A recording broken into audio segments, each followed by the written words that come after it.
Hello friends, welcome back to my channel blogging আড্ডায়। তোমরা সবাই কেমন আছো? আশা করছি সবাই খুব ভালো আছো। তবে আমি আজকে একদমই ভালো নেই, কারণ সকাল সকাল ঘুম থেকে আমাকে মা ডেকে তুলেছে, এখন ইঞ্জেকশন দেওয়া হবে। আগের দিনের ভিডিওতেই তোমাদেরকে বলেছিলাম যে ডক্টর আমাকে 4টে ইঞ্জেকশন নিতে বলেছে। তো কালকেই ডাক্তার দেখিয়ে এসেছিলাম, আর আজকেই সকালবেলাতেই এই দাদাটাকে মা ডেকে নিয়ে এসেছে। আমাদের বাড়ির পাশেই দাদাটার বাড়ি। তো দাদাটা ইঞ্জেকশনটা দিয়ে দেয় আর কি, কেউ বললে। তো ওই জন্য দাদাটাকে ডেকে নিয়ে এসেছে, এখন ইঞ্জেকশন দেবে। আর মা আমাকে ঘুম থেকে তুলেছে। ঘুম থেকে উঠেই তো এই দাদাকে দেখে আমি পুরো ভয় পেয়ে গেছি যে এক্ষুনি ইঞ্জেকশন নিতে হবে আমার। তো সত্যি আমার ভীষণ ভয় লাগে ইঞ্জেকশানে, তোমাদের বলে বোঝাতে পারবো না যে কতটা ভয় লাগে। তো আমার তো ইঞ্জেকশনের এই সিরিঞ্জ দেখেই আমার ভয়েই হাত পা ঠান্ডা হয়ে যাচ্ছিল, কিন্তু কিছু করার নেই, এটা তো নিতেই হবে। আর ইঞ্জেকশনের এই ওষুধটা না এতটাই ঘন যে বাবাকে বলেছিলাম যে দুটো মানে সরু সিরিঞ্জ নিয়ে আসতে, কারণ এই ইঞ্জেকশনের সঙ্গে যে সিরিঞ্জটা দিয়েছিল সেটা খুবই মোটা ছিল। তো ওই জন্য বাবা সরু সিরিঞ্জ নিয়ে এসেছে, কিন্তু দুটো সিরিঞ্জের একটা দিয়েও কাজ হচ্ছিল না। কাজেই আমাকে এই মোটা সিরিঞ্জটা দিয়েই নিতে হবে। সেটা দেখে আমার আরোই ভয় করছিল।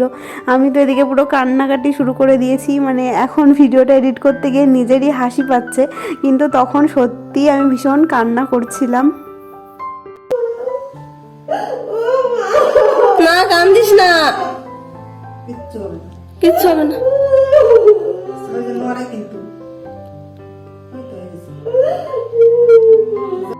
ছোটোবেলা থেকেই না ইঞ্জেকশনের প্রতি একটা আলাদাই ভয় আছে আমার। আর হাতে গোনা কয়েকটা মাত্র ইঞ্জেকশন ছোটো থেকে নিয়েছি, যেগুলো না নিলেই হয় না সেইগুলো।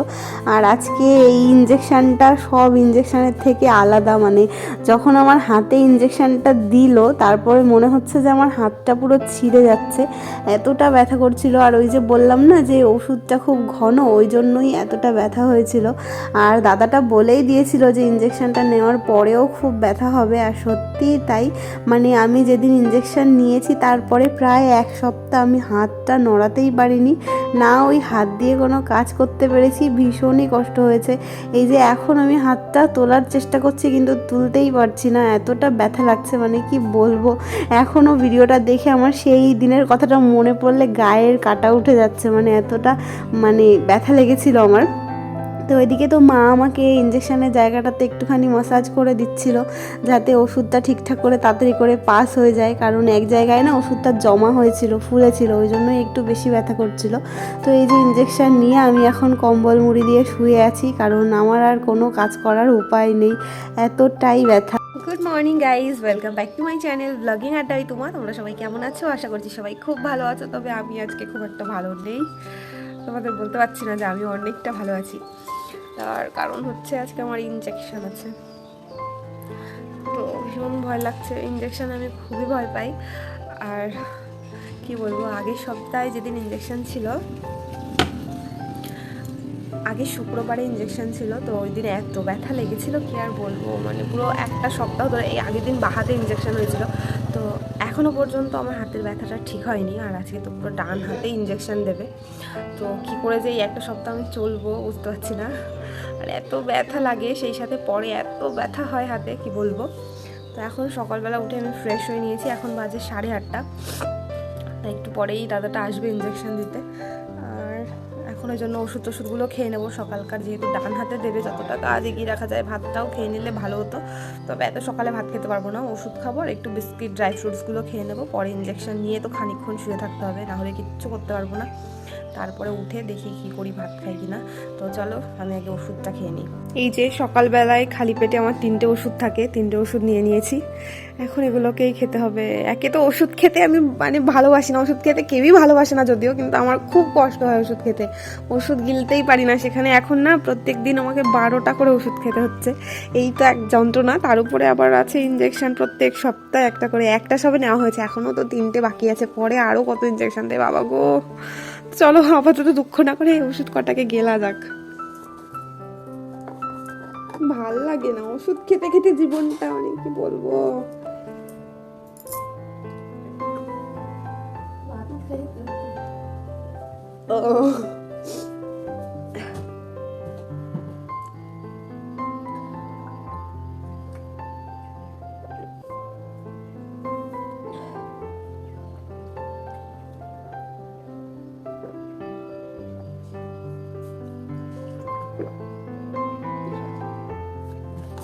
তো যাই হোক, ওষুধটা খাওয়া হলো।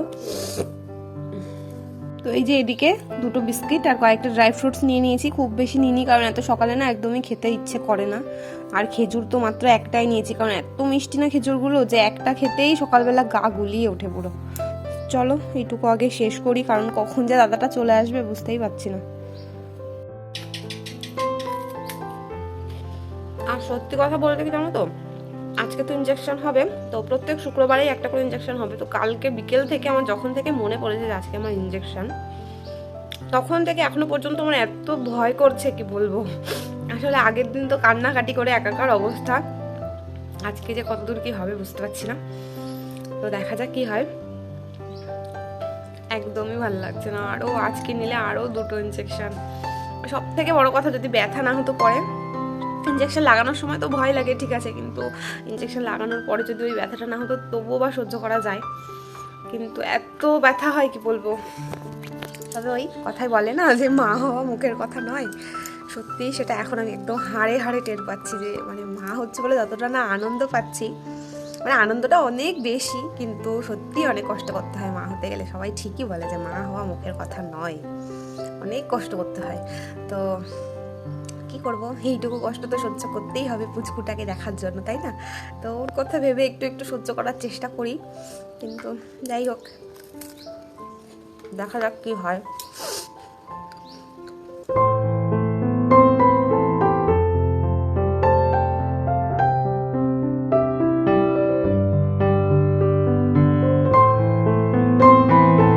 গাইস, তোমাদের বলেছিলাম যে ইনজেকশন নিয়ে তারপরে সব কাজবাজ করব, কিন্তু না দাদাটার আসার কথা ছিল 9টায়, আর এখন বেজে গেছে 10:53। তো 10টার সময় আমি ভাত খেয়ে নিয়েছি, তোমাদের দেখালামই, কিন্তু তারপরে ওয়েট করছিলাম, ভেবেছিলাম স্নানটা পরে করব, কিন্তু এখনও যেহেতু এলো না, তো মা গেছিলো শুনতে, তো এই বাড়ির বৌদিটা বললো যে দাদাটা কোথাও একটা গেছে, ওখান থেকে বাড়িতে আসবে, তারপরেই আসবে আমাদের বাড়িতে। তো সেই জন্য যেহেতু 11টা বাজতেই চললো, তাই ভাবলাম স্নানটাও সেরে নিই, তাহলে ভালোই হবে, কারণ ইনজেকশনটা নিয়ে একটু রেস্ট নিতে পারবো, না হলে আবার মাথায় একটা প্রেশার থেকেই যাবে স্নান করার।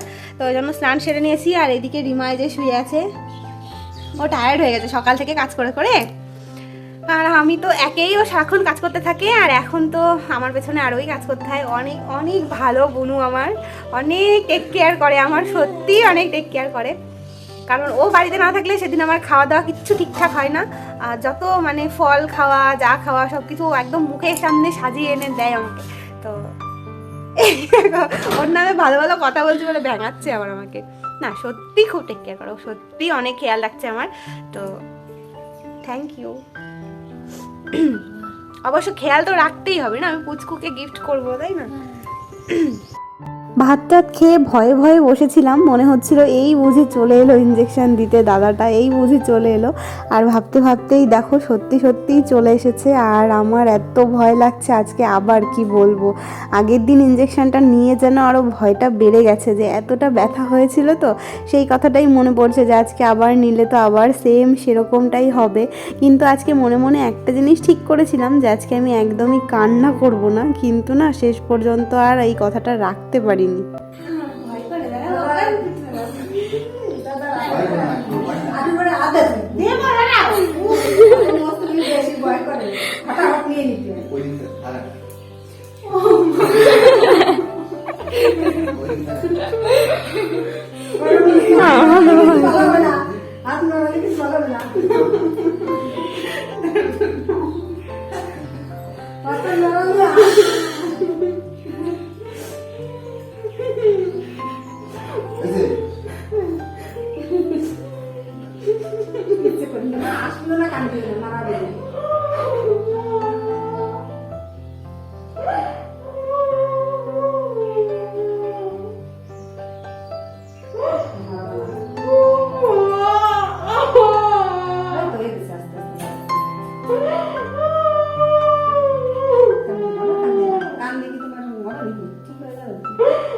আজকের দিনের মতো তো ইঞ্জেকশন নেওয়া কমপ্লিট হলো, কিন্তু আরও 2 দিন এরকম যন্ত্রণা আমাকে সহ্য করতে হবে সেটা ভেবেই একটু ভয় লাগছিল, কিন্তু কিছু করার নেই। পুচকুর কথা ভাবলে আবার মনে হয় যে না, ওর ভালোর জন্য তো এইটুকু আমাকে সহ্য করতেই হবে, তাই না?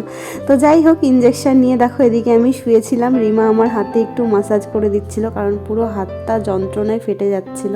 ইঞ্জেকশন নিয়ে তো অবস্থা পুরো খারাপ, ডান হাতটা একদম নড়াতেই পারছি না, এত পরিমাণে ব্যথা। আর রিমাকে বললাম, রিমা এখন একটু তরমুজ কেটে নিয়ে এসছে, তো এখন এই যে বসে বসে একটু তরমুজ খাচ্ছি আর কি। সেটা অলরেডি খেতে শুরু করে দিয়েছে, আমি খাবো না। থেকে থেকে এত যন্ত্রণা করছে না হাতটা, কি বলবো আর।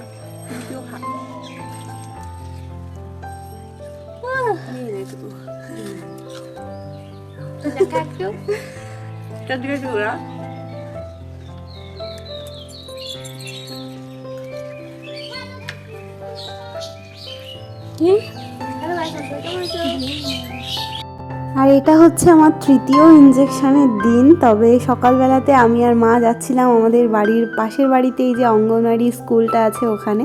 তো ওখানে আমার নাম লেখানোর জন্য আর কি, নামটা এন্ট্রি করানোর জন্য।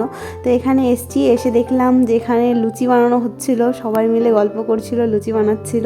তো আমিও এখানে এসে খানিকক্ষণ বসলাম, গল্প করলাম। তবে মনের মধ্যে চলছিল যে ইঞ্জেকশন নিতে যেতে হবে, সেই ভয়টা কাজ করছিল।